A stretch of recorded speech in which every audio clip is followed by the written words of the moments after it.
Bueno, lo mismo pasa que con la evaluación de las erosiones. Las erosiones, como dijimos previamente, la synovia crece, va erosionando, muchas veces en donde hay cartílago o donde no hay cartílago, por eso son marginales al cartílago, y va produciendo una rotura cortical y del hueso, del superióstico, y cuando yo tengo erosión con presencia de esta cantidad de vascularización, ya es un signo todavía más grave, porque ya está erosionando, ya estamos ante una lesión irreversible. Entonces ahí todavía tengo que llamar dos veces al médico derivante y decirle, bueno, tengamos cuidado, porque nuestro paciente ya tiene erosiones y tiene sinovitis. Y esa sinovitis se mete dentro de la erosión. Y esto es lo que se llama el signo del volcán, el engrosamiento de la sinovia con vascularización Doppler y que se mete dentro de la erosión. Esta erosión está con fuego adentro. Lo mismo pasa acá. Tremendas erosiones. Recordemos que estas erosiones, cuando ya alcanzan cierto tamaño, son absolutamente irreversibles. Y esto es un signo de artropatía con una lesión estructural que realmente va a dificultar y a romper esa articulación en el futuro. Así que ahí es donde realmente tenemos que estar absolutamente precavidos y pedir la eco para ver este tipo de actividad inflamatoria. Realmente, bueno, hoy una eco de manos, yo la estoy haciendo manos carpos bilateral aproximadamente en 12 minutos, 15 minutos, inclusive un poco más rápido a veces. Va a depender, si es normal, uno la puede hacer en 5 minutos. Si es patológica y con mediciones y cuantificación, va a llevar más tiempo. Pero entonces, yo fíjense que en tan poco tiempo puedo darles un dato que es fundamental, que va a estar muy ligado seguramente al eritro y al PCR, que va a estar muy ligado a la clínica del paciente y que va a estar muy ligado a el tratamiento que tiene que llevar. Es casi, en este caso, las imágenes son unos modificadores de conductas. Entonces es donde yo tengo que tener en cuenta la importancia de saber pedir este método. Bueno, pasemos ahora a la resonancia magnética. La resonancia magnética, ustedes saben que tenemos en la actualidad un montón de equipos de resonancia magnética, pero no cabe ninguna duda que hay un concepto que ustedes tienen que tener, que siempre un equipo de alto campo da mejor imagen que un equipo de bajo campo. Un equipo de alto campo significa que es un equipo de 1,5 Tesla. No hace falta siempre que sea un 3 Tesla, no, no, para nada. Con 1,5 Tesla toda la patología musculoesquelética va a andar fantástico. Y me va a dar muchísima mejor imagen que un equipo de campo abierto. Me va a dar más definición en menor tiempo, con saturación de grasa, puedo hacer de cuerpo entero y puedo hacer imágenes funcionales. Si ustedes tienen que hacerse una resonancia, no cabe ninguna duda que la tienen que hacer en un cerrado de alto campo. Si ustedes tienen familia que se tiene que hacer resonancia, no cabe ninguna duda que se tiene que hacer un resonador cerrado de alto campo. Si yo vivo en el interior y no hay resonador de alto campo, perfectamente lo hago en un resonador abierto. Me va a dar información igual, pero si yo tengo la posibilidad de elegir, bueno, cuando es así, elijan lo mejor y conviene siempre un resonador de alto campo.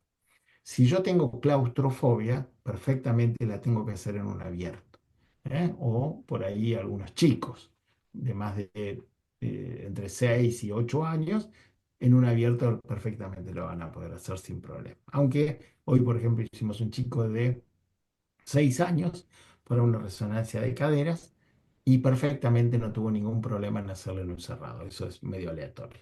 Pero recuerden, el concepto, no hay que darle la elección al paciente. El paciente siempre va a querer hacerla en una resonador abierto. El resonador abierto me da menos prestaciones, me da menos imagen, ¿eh? Así que eso tengámoslo en cuenta.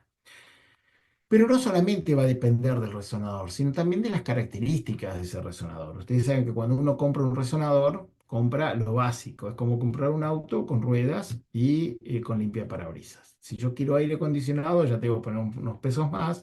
Si quiero estéreo, unos pesos más. Y si quiero levantavidrio, GPS y todo, más. Lo mismo pasa con los resonadores. Vamos a tener resonadores básicos y después vamos a tener antenas, bobinas, canales, gradientes, programas de software que van a ir modificando el precio del resonador. El mismo resonador, si yo le coloco todo, puede llegar a costar el doble. ¿Eh? Entonces, no es solamente, uy, tengo resonancia, no, no, ¿qué tipo de resonancia tenemos? Y eso es algo que ustedes tienen que charlar con los profesionales de imágenes con los cuales se maneja. Tenemos dos secuencias básicas y eso es algo que somos muy, muy simples en músculo esquelético. Tenemos una secuencia T1 y una secuencia STIR o algo parecido a un STIR. En abdomen, en neuro, hay un montón de secuencias. Nosotros acá vamos a buscar estas. En el T1, la grasa brilla y el líquido es negro. Y de manera inversa, como el yin y el yang, en el STIR, la grasa la saturo, la pongo en negra, y el líquido se ve brillante, como un T2. ¿Eh? Esto me da contrastes. Acá el líquido se ve bien blanco con respecto a la grasa bien negra y acá la grasa se ve bien blanca con respecto al líquido bien negro. Esta es una secuencia muy anatómica, se ve súper lindo todo. Y esta es una secuencia de señal muy sensible a la patología. Se ve feo, pero donde haya un poco de edema se va a ver brillante. Y eso es lo que a mí me importa. En el T1, vamos a empezar al revés. En el STIR, que es esta secuencia que yo les estoy mostrando, que es oscura, fea, pero es muy sensible a la actividad inflamatoria actual, o sea, a lo agudo, a lo que tenga agua. Y ustedes saben que si está inflamado, infectado, traumático, vascular, tumor, una fractura, lo que sea, todo va a tener edema, todo va a tener agua. Hay muy pocas patologías que no tienen edema y agua, que pueden ser la fibrosis, los lipomas. El resto todo tiene agua. Entonces el 90% de las patologías las voy a ver muy bien en STIR. Pero por ahí voy a ver un brillo que no lo puedo definir a qué se debe. Entonces, para ver la anatomía, me voy al T1, que es donde yo veo muy bien la alteración estructural. Entonces, aquí voy a buscar desde el punto de vista reumatológico la presencia de erosiones, de puentes óseos, de esclerosis, de metaplasia grasa. Y de esa manera combinamos. Entonces, en las lesiones básicas, ¿qué es lo que voy a ver bien en resonancia? Voy a ver muy bien el edema óseo, que es lo más importante. Siempre la mayor parte de las órdenes de reumatólogos dicen valorar el edema óseo, quieren saber actividad, quieren saber actividad. Eso lo voy a ver muy bien. La presencia de rames, sinovitis, tenosynovitis, bárbaro. Osteopenia, no, no veo. Platinemia, placa. Algo tan simple como la placa me da el grado de osteopenia. Erosiones voy a ver bárbaras y vascularización Doppler no, pero voy a tener el edema óseo, que es el análogo en este caso. Y bueno, acá tengo una mano de una artritis reumatoidea. Y digo, bueno, estoy medio perdido. ¿Qué es lo que busco? Bueno, tengo una secuencia STIR con grasa negra y una secuencia T1 con grasa blanca. Y entonces digo, bueno, la médula ósea normalmente es oscura porque tiene grasa, entonces este dedo oscuro es normal. Entonces, esta es la médula ósea normal. ¿Cómo está esta médula ósea? Tremendamente blanca. Esta menos blanca. Esta es súper blanca y esta no está blanca. Estos tres dedos están recontrainflamados. Estas articulaciones están inflamadas. Y miren lo que es el carpo. Todos los huesos blancos e inclusive hay líquido y hay sinovitis dando vueltas por acá. Entonces, yo veo que tengo actividad inflamatoria. Entonces me voy a lo estructural. Y acá veo que está lleno de erosiones. Lleno, lleno de erosión, erosión, erosión, erosión, erosión, erosión, erosión, erosión. Acá todavía no hay erosión, pero acá está distendida la cápsula. Bueno, entonces tengo cambios estructurales en un paciente que tiene actividad inflamatoria actual. Muy bien. Aprendimos a informar eso. Acá tengo un estir del carpo y acá tengo un T1, los huesos del carpo. Pregunta que siempre le hago a mis alumnos. ¿Cuáles son los huesos del carpo? Bueno, eso es para definir. Extremo distal de cúbito radio, pero veo que en el cúbito tengo blanco, en esta secuencia STIR, tengo despegamiento de la cápsula, tengo un montón de zonas blancas acá. Inclusive, fíjense qué interesante, acá veo que la cortical está rota y se mete sinovial adentro. Esto es una gran quiste barra erosión y tengo una gran, tremenda erosión a nivel del estiloides cubital. Se comió la estiloides. Tremenda patología inflamatoria. realmente uno dice, uy, el paciente tiene una artritis. Bueno, fíjense cómo rompe la artritis, destroza la articulación cuando no la tratamos. Las metacarpofalángicas, lo mismo, tremenda cantidad de líquido, edema, y acá están tremendamente erosiones, el signo de la pera que es este. Tremendas erosiones. Muy bien. Tenosinovitis se ve bárbaro, súper fácil. Ahora esto también se ve bárbaro por eco, pero bueno, no importa. También la veo bárbaro por resonancia. Tendones redondos con abundante cantidad de líquido en las vainas correspondientes. Muy bien.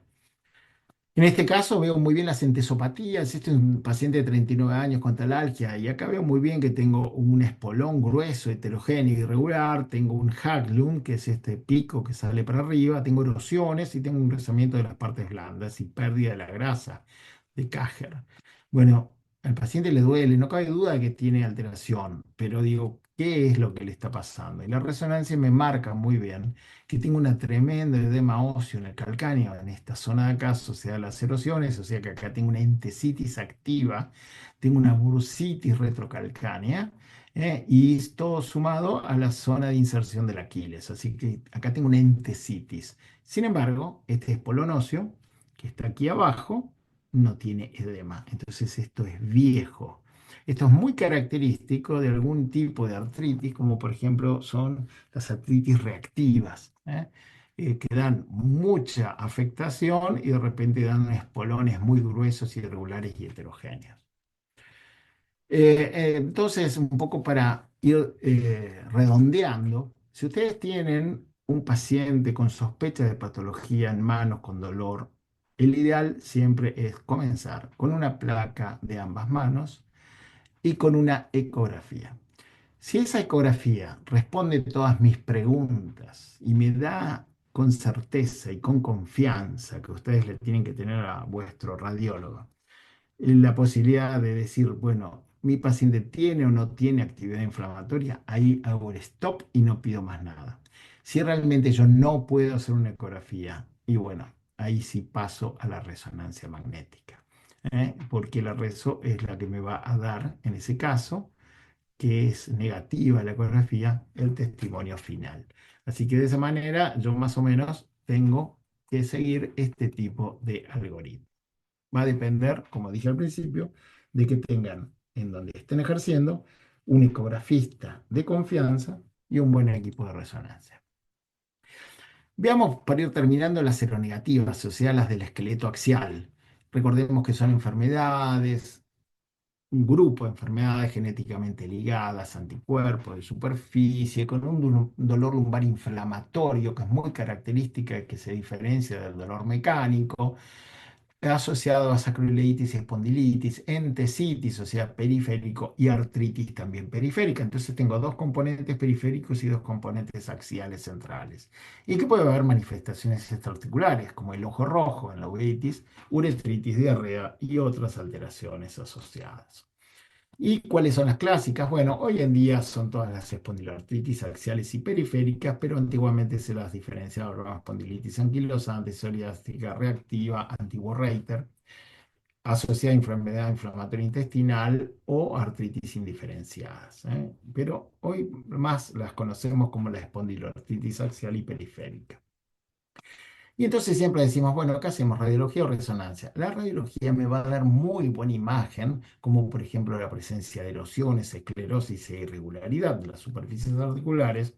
Me va a dar una muy buena imagen de la columna con cuadratura de los cuerpos vertebrales, fusión de las articulaciones interapofisarias o la presencia de puentes óseos o sindesmofitos y anquilosis de las sacroiliacas. Sin embargo, para que ocurra esto, tiene que pasar mucho tiempo. Y eso es lo que pasaba antiguamente, que el diagnóstico de una espondiloartritis tardaba entre 7 a 9 años de retraso, ese periodo de ventana, entre comillas, o retraso de diagnóstico.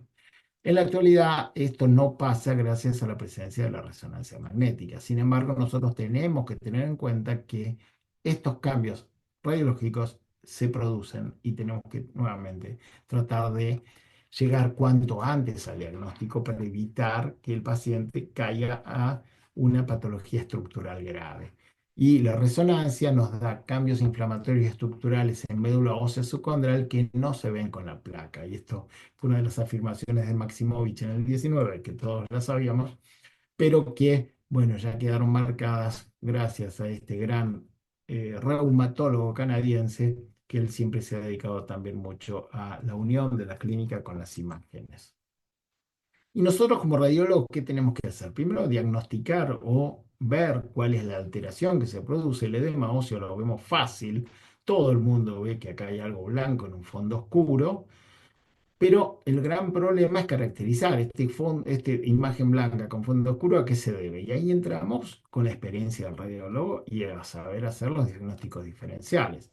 Esto es una metástasis, esto es una infección, esto es una fractura, esto es una sacroileitis.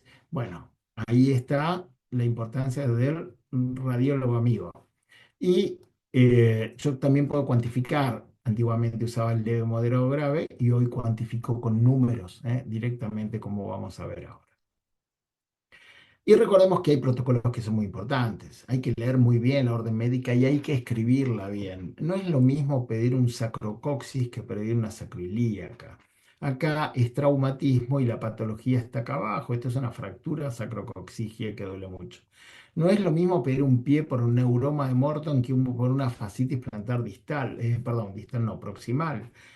Cambia totalmente el protocolo. Por eso es muy importante que en la orden también se escriba el motivo de consulta, para que nosotros podamos hacer bien nuestro trabajo.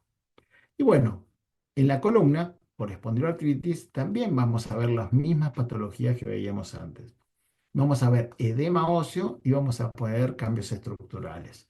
La presencia de edema en los ángulos vertebrales en pacientes que tienen discos normales y una lumbalgia inflamatoria es tremendamente sugestiva de una espondiloartritis axial.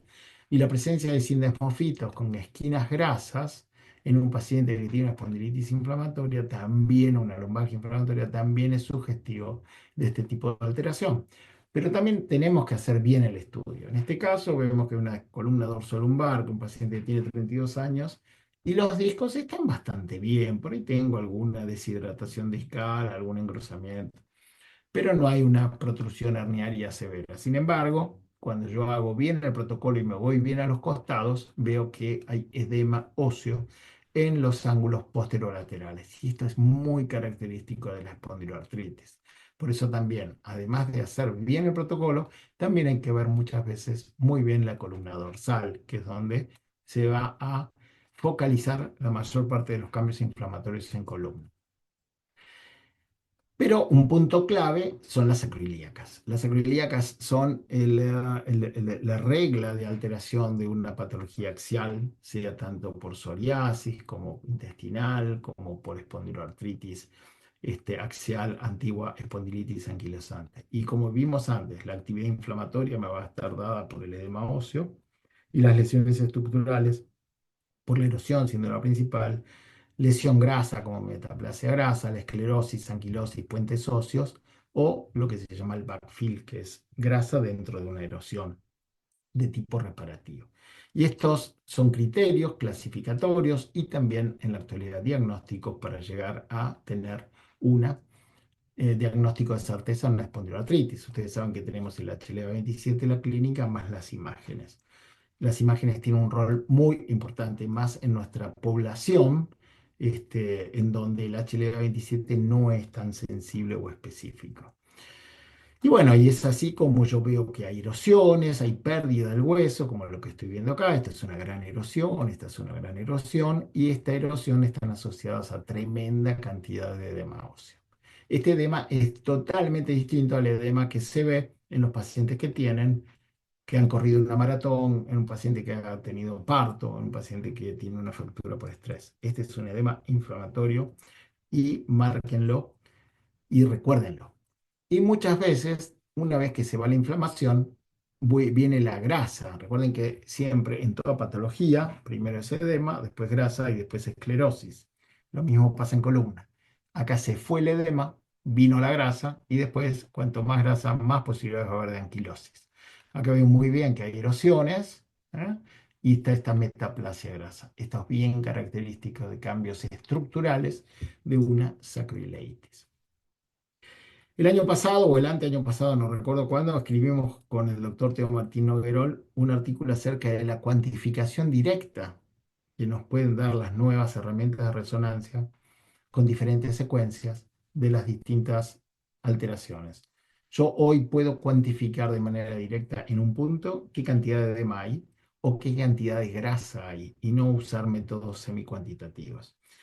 Esto es importante porque muchas veces la cantidad de edema varía y no varía la imagen. Y eso no es que va a estar más blanco el estiro o menos blanco.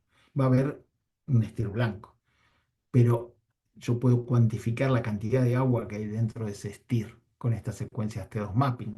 Y entonces eso anda muy bien para valorar respuesta precoz a distintos medicamentos. Y aparte, para que todos hablemos del mismo idioma. Si yo digo que tiene tanta cantidad de edema, es como decir, oye, este paciente está más gordo o está más flaco. No, este tiene tantos kilos antes y ahora tantos kilos ahora. Eso es lo importante que tienen estas diferentes secuencias. Para ir terminando, fíjense, vamos a identificar lesiones. Masculino, 45 años, tenía una lumbalgia crónica, reagudizó la clínica.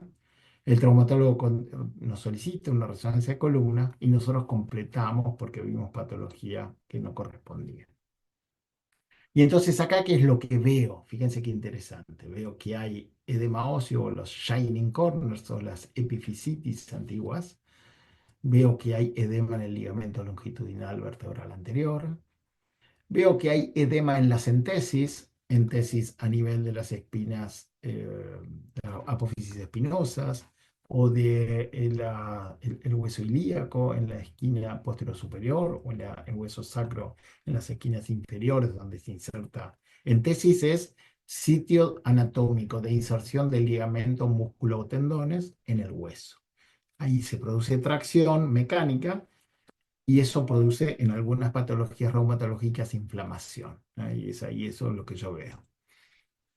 Ahora vamos a ver los cambios estructurales. Nuestro paciente tenía erosiones, como las que estoy viendo acá, tenía sindesmofitos verticales, no osteofitos, sino sindesmofitos, por calcificación y osificación de las fibras de Sharpey. Tenía metaplasia grasa como segundo escalón de un proceso inflamatorio y tenía anquilosis con pérdida total de la línea articular. Este paciente hacía un montón de años que estaba con esto y no tenía diagnóstico de espondiloartritis. Y fíjense cómo las imágenes y un buen recurso clínico ya daba perfectamente el diagnóstico. Cambiando totalmente de tema, les recuerdo que también la resonancia la utilizamos para ver miopatías. En este caso vemos muy bien en aquellos pacientes que tienen sospecha de miositis o algún otro tipo de miopatía difusa. Vamos a ver fascitis rodeando a los muslos. Vamos a ver edema muscular como en el recto interno de ambos lados. Voy a ver la presencia en este caso de calcificaciones, como estas bandas negras que estoy viendo a nivel de las fascias y aponeurosis. Veo la placa simple que tiene una gran afectación cálcica, que es la misma que estoy viendo acá, y entonces era un paciente con una dermatomiositis. Se utiliza muchísimo, yo uso mucho la presencia de evaluación de tanto cintura escapular como cintura pelviana y muslos y piernas para descartar patología inflamatoria con pacientes con cepacemia muy alta o algún otro tipo de alteración, no tanto dolor sino debilidad. Así que también es otro de los recursos y en este caso vemos una miopatía con miositis de cuerpos de inclusión, con edema, pero principalmente con grasa. Fíjense que ha desaparecido casi toda la proteína muscular para ser transformada en grasa. Acá hay músculos que han persistido con patrón muscular clásico y esto también yo puedo cuantificar la cantidad de edema y cuantificar la cantidad de agua. En este caso, fíjense que acá es un paciente, este es un jugador de fútbol muy conocido, que vemos que tiene mucha más cantidad de agua, cuanto más agua, más azul o verde, en la zona del desgarro, en el muslo. Y acá entonces yo puedo perfectamente cuantificar la cantidad de agua que tiene ese desgarro para hacer su evolución. Y no solamente cuantifico agua, sino cuantifico también grasa. Si yo quiero ver un hígado graso, quiero ver la grasa de la médula o quiero ver la grasa del músculo, hago esta secuencia que se llama Dixon Quant y entonces puedo cuantificar perfectamente la cantidad de grasa que tiene un músculo. Eh, Hoy el método para cuantificar el hígado graso, cuantificar es, no cabe duda, es porcentajes absolutos y estrictos y fidedignos, la resonancia. Y de esa manera yo también puedo cuantificar en la médula ósea o en el músculo. Bueno, para terminar, nosotros como imagenólogos tenemos que saber de enfermedades reumáticas y los clínicos tienen que saber cuáles son los protocolos y la experiencia que tienen los médicos y centros de imágenes que vamos a enviar para tener un mejor resultado, para tener un mejor resultado con nuestros pacientes. Por eso es fundamental la comunicación entre profesionales y formar equipos de trabajo.